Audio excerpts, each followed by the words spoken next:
I think we're heading for a big train wreck. In fact, the train wreck's probably already started. It's just a very slow motion train wreck, and we don't recognize it as a train wreck. But that seems to be what's happening. We absolutely appreciate your perspective. I guess the only thing I was going to weigh in on, and when you said that what these governments and these leaders don't understand is ... I would counter that by saying, isn't it funny, though, that in Greece we see Papandreou ousted by Lucas Papademos, an advisor to Goldman Sachs, and in Italy we see Mario Monti, an international advisor to Goldman Sachs, now running the show there. These are not world leaders of, by, and for the people. I think it's all by design. I think in indebting these nations and stripping them of their sovereignty 100% is just the next step as we head down this inevitable path towards world government. I hate to say it. I wish it weren't true, but that's my view. Do you have any comment on that? Yeah, well, it did raise everybody's eyebrows when Mr. Papandreou in Greece proposed a referendum, and basically every European leader across the board was completely aghast at his idea that he'd want to, turn to the people and a democratic process, to get support for what he was proposing. So it does appear that the European Union has become very anti-democratic, but this is a point that Nigel Farage has made a number of times in the European Parliament. He's the leader of the UK Independent Party and a member of the European Parliament representing the UK. And, he's been saying quite clearly, for some time, of identifying the anti-democratic tendencies within the European Union. Now, let me ask you this. Being that you run goldmoney.com, what are you seeing? What are folks doing? Are you seeing an equal amount of silver being purchased as gold? I mean, we're seeing a gold-to-silver ratio of 52 to 1 right now, which I just think is such a tremendous bargain for those looking to buy physical silver. What's your take on that ratio, and what are you seeing? Yeah, I'm more bullish. I've made this point, a number of times over the years. I'm more bullish on silver than I am on gold on the long run. But silver comes with a lot of volatility, and that volatility can be measured by the movement in the gold-silver ratio. So, back in April, we were 31 ounces of silver to 1 ounce of gold. We got all the way back into the mid-50s, a few months later. Not everybody can handle that kind of volatility. But, if you can, then I think you should have 2/3 of your portfolio in gold and 1/3 of your portfolio in silver. At Gold Money, I've made the point a number of times that, we're selling more silver than we sell gold.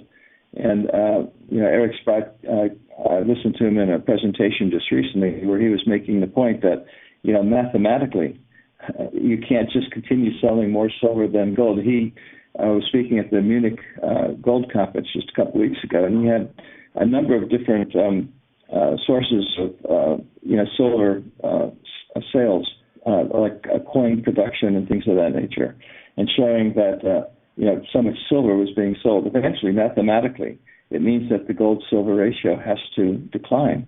And that's why I suggest if you're prepared to handle the volatility, putting some physical silver in your portfolio makes sense. Let me ask you this, too, before we let you go, as it relates to goldmoney.com. Now, the listeners and the folks that listen to you on King World News and on your own great YouTube channel, they know that physical silver and gold in their own possession is important. But as it relates to potential future confiscation in this country or the potential of it, tell us why it's smart for folks to also consider having another avenue, another venue in which they can get physical metals that would be stored with you. Why, A, is that a smart thing to do? And B, tell us why it is secure, because I trust you're an honorable man. How can we trust gold money in a world where people's trust and confidence in all sorts of things are falling fast? Yeah, when you buy physical metal, there are really only two alternatives. You buy it and you store it yourself, or you buy it and you have someone store it for you, which is what we do in Gold Money. Now, there are advantages and disadvantages to each alternative, and what everybody has to do is weigh those advantages and disadvantages and see what makes sense, or maybe have a combination of different storage arrangements in order to mitigate risk. So, for example, if you buy it and store it yourself, the advantage is that you have it at hand. The disadvantage is that, how much are you going to store in your basement or in your back garden? You run the risk of theft, and it's probably difficult to get insurance. It's also a little bit illiquid. If you want to access the value, convert it into currency, you have to go down to the coin shop, et cetera, and there may be costs associated with that. So you see you have advantages and disadvantages. It's the same thing with gold money. When you're storing metal in gold money, the disadvantage is you don't have it at hand, but the advantage is that it's in a secure vault, it's insured, you have instantaneous liquidity, you can sell it 24/7 and have the proceeds wired to your bank account. And there's another interesting thing.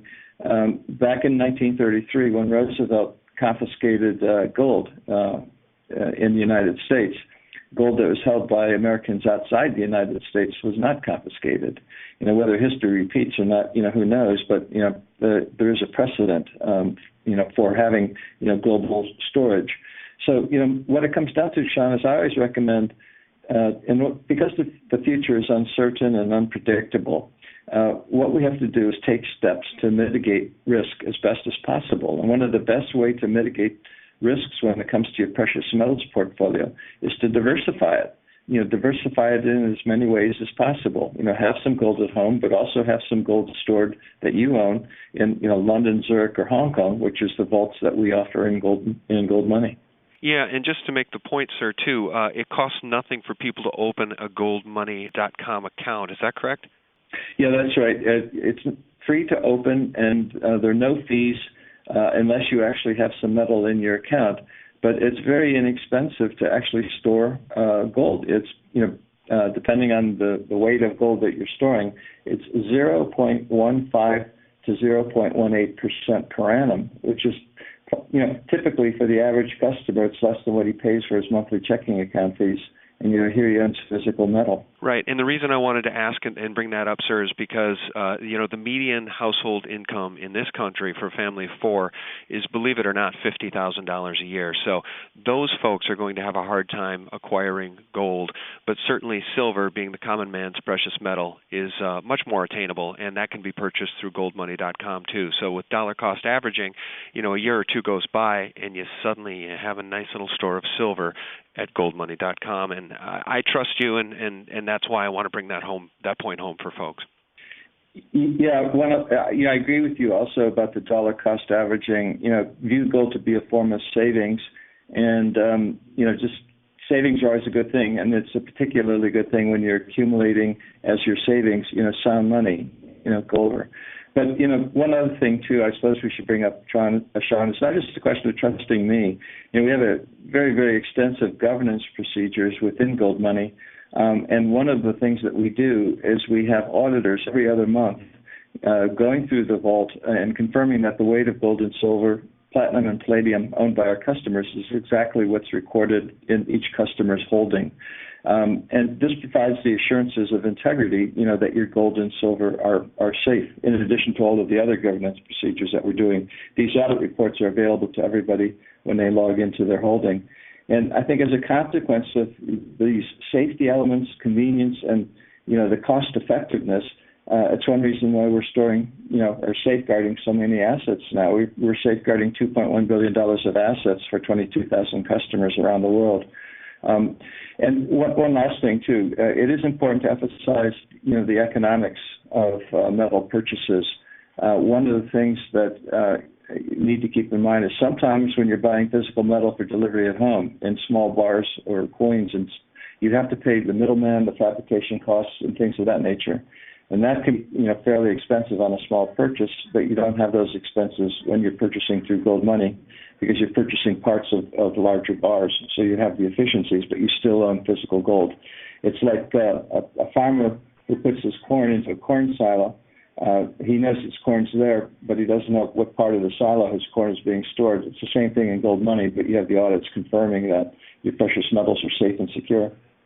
Well, very good, sir. Is there anything else that we should touch on before we let you go?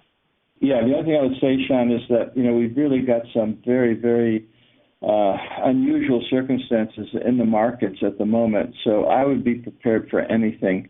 I think things are going to be quite topsy-turvy as we work toward the end of the year. And maybe the Lehman Brothers collapse was just a warm-up for, what's coming. Yes, unfortunately, I think that you are right. And as so many people we've spoken to have said, once the euro goes, the dollar is probably not that far behind. Yeah, it is a horse race. Don't forget about the British pound. It's probably in worse shape than many countries in Europe, but for whatever reasons, it still has its AAA standing. I think that's probably going to go in the not too distant future because its deficits are out of control, just like America's deficit control. And I think that's the key issue here. What's happening is that there's just too much debt being put on top of existing debt, and politicians refuse to accept reality. And as a consequence, I think we're still headed for the cliff. The latest example in the U.S. is that this Deficit Reduction Commission seems to have reached an impasse.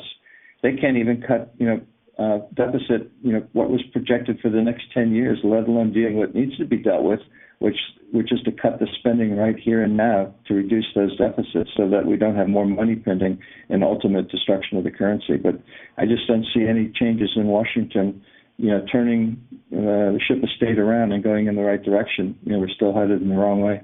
Yeah, it really is a slow-motion train wreck. And to your point, these are fiat currencies, and they're all in a race to the bottom, whereas gold and silver in physical form is real money.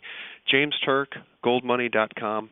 Sir, thanks so much for your time. It's always a real joy speaking with you, and I know you're a busy man, so thanks so much for giving me a call. Thank you very much, Tom. Thank you. Have a good day. Okay. Bye. You too. Bye-bye. Check out sgtreport.com for all the latest.